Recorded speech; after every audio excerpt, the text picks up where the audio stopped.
I think part of my interest in this is how do we make white people who passively accept this and appropriate from a poetics that is not from their tradition, something they've encountered or experienced. Because I do think there is a connection between experience and innovative poetics.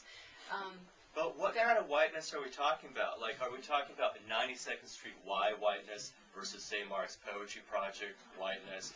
When I go, I mean, I'm serious. No, I know, it's true. There are groups. You just need to go into the community and see who's going to what. I mean, it's like that is very colored, what you just said. But it's like, it's... We'll open it up to questions in a couple minutes. I mean, in the sense that you could say 92nd Street Y. Well, who lives up there?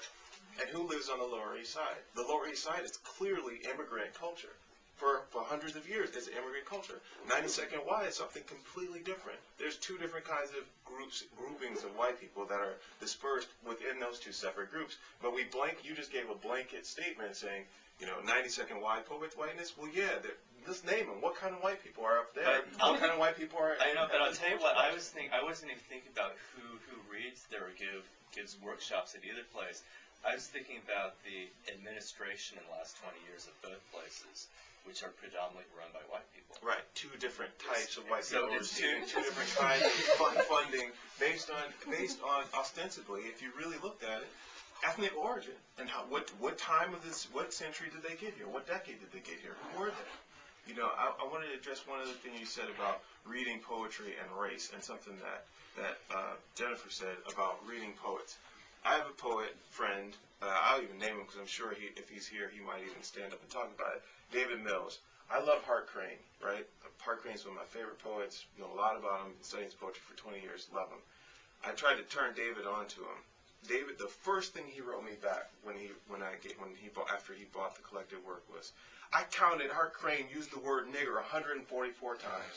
That's the first thing he said to me. Right? I mean, it wasn't like, this guy's brilliant, he's innovative, I don't like his poetry. It's, I read nigger in his text 100-some times. Now, these white kids that won't read black stuff, black poetry, they're afraid, not ignorant, not resistant, they're afraid that they're going to encounter some shit that they got to deal with. And that their parents have to deal with. And that's why they should be reading it. I have to say something about that, though.